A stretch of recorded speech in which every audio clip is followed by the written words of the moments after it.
12ই রবিউল আউয়াল পবিত্র ঈদে মিলাদুন্নবী সাল্লাল্লাহু আলাইহি ওয়াসাল্লাম উপলক্ষে কুমিল্লার নাঙ্গলকোট উপজেলার গোহারুয়া উত্তরপাড়া বায়তুল আমান জামে মসজিদে আলোচনা ও দোয়া মাহফিল অনুষ্ঠিত হয়েছে। মর্যাদা বাড়ে, যে নবীর উপরে দুরূদ পড়লে আমল নামায় নেকি বৃদ্ধি হয়। এই জন্য আমরা প্রতিনিয়ত হাঁটায় চলায় কথাবার্তা অতিরিক্ত না বলে আমরা মনে মনে দুরূদ পড়বো, সংক্ষিপ্ত দুরূদ সবাই পড়বো সাল্লাল্লাহু আলাইহি ওয়াসাল্লাম। আল্লাহ তুমি কবুল করে বলি আমিন। আর অবসর যখন বসে থাকবো তখন আমরা দুরূদ ইব্রাহিম পড়বো। আরো অনেক দুরূদ আছে, যে দুরূদ না আমরা পড়ে রাসূল আহলে বাইতের উপরে আমরা দুরূদ পড়বো।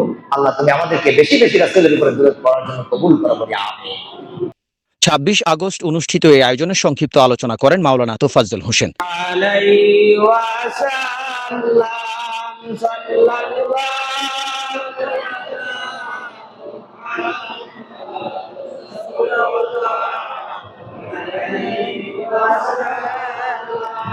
বাসিরা নবীকে পাইয়া দিল রে কত জালাত।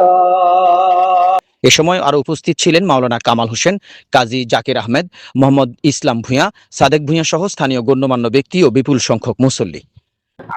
আপনাদের সহযোগিতার কারণে যে মুসল্লিগুলা অনেক সময় জুমার নামাজ পড়তো না, আজকে সেই মুসল্লিগুলা মনে করেন না যে ফজর নামাজ সময় যে এই মকর শীতের মধ্যে যে আসছে, এটা সব আপনাদেরকে আল্লাহ ব্যবস্থা করে দিবেন। আসলে আমরা মোটামুটি বকেয়া করি হলো আমরা লাখান থেকে মারুফ টাইস থেকে আমরা টাইস নিয়ে আসছি। আমরা আসলে আমাদের এখানে 4,50,000 টাকার মতন কাজ করে ফেলছি অলরেডি। আজকেও আমাদের এখানে প্রায় 1,06,000 টাকার মাল আসছে। আমরা যে আশাবাদী, আমরা আশা করি আমাদের নুরুল ইসলাম ভূঁইয়ার মাধ্যমে এবং কি আমার ওই সাদেক কাকু আছে ওনাদের মাধ্যমে অতি দ্রুত আমাদের এই টাকাগুলো পাওয়ার জন্য এমপি মহোদয়ের কাছে অনুরোধ করবো। আমাদের মাননীয় এমপি মহোদয় জনাব আলহাজ মুআসসালাম ভূঁইয়া এই মসজিদের জন্য 3 লক্ষ টাকা বরাদ্দ দিয়েছেন। এটা ইনশাআল্লাহ এই অতি নিকটে আপনারা পেয়ে যাবেন। এটা প্রসেসিং চলতেছে, ইনশাআল্লাহ হয়ে যাবে। গত 1 সপ্তাহ আগেও আমরা কথা বলছি যে মালিক আমার সাথে, উনি বলেছেন যে যাদের দেওয়ার মতো সমর্থন আছে ওনাদের থেকে নিয়ে মসজিদের কাজ চলমান রাখার জন্য কাজ চালিয়ে যাবেন আপনারা। পাশাপাশি আমাদের যাদের দেওয়ার মতো এই আছে আমরাও সহযোগিতা করব, আপনারাও সবাই সহযোগিতা করবেন।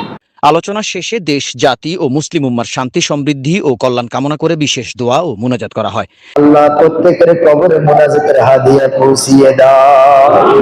আয় আল্লাহ, যারা জায়গা দিয়ে টাকা দিয়ে এই সুন্দর পরিবেশ হলো, যেই পরিবেশে বসে বসে তোমার বান্দারা তোমার কথা শুনতে পেরেছে, আল্লাহ যারা জায়গা দিল, টাকা দিল, পয়সা দিল, প্রবাসে অবস্থানরত আছে, দেশের বিভিন্ন জায়গায় আছে, মসজিদে উপস্থিত আছে, আয় আল্লাহ এমপি মহোদয় সরকারি বাজেট দিয়ে মসজিদের যে সৌন্দর্য মণ্ডিত করলো, যাদের উসিলায় যারা এখানে সহযোগিতা করলে, ইসমাইল ভূঁইয়া সহ, সাদেক হোসেন সহ, আল্লাহ তাদের এই পদক্ষেপকে তুমি কবুল আর মঞ্জুর করে নাও। আল্লাহ তাদের জীবনের অপরাধগুলো দ্বীনের কাজে সহযোগিতা করার কারণে গুনাহগুলো মাফ করে দাও। তাদেরকে তোমার দ্বীনের জন্য, কোরআনের জন্য তুমি কবুল আর মঞ্জুর করে নাও। এদিকে আলোচনা পূর্বে মসজিদের চলমান কাজ ও অসম্পূর্ণ উন্নয়ন কাজ নিয়ে কথা হয়।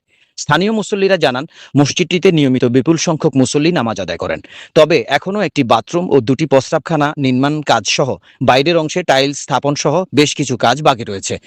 মসজিদের উন্নয়ন কাজে মাননীয় সংসদ সদস্য জনাব মোবাশ্বের আলম ভূঁইয়া 3 লাখ টাকা অনুদান দেয় তার প্রতি কৃতজ্ঞতা প্রকাশ করেছেন স্থানীয় মুসল্লিরা। একই সঙ্গে তার সুস্বাস্থ্য ও কল্যাণ কামনা করে দোয়া করা হয়।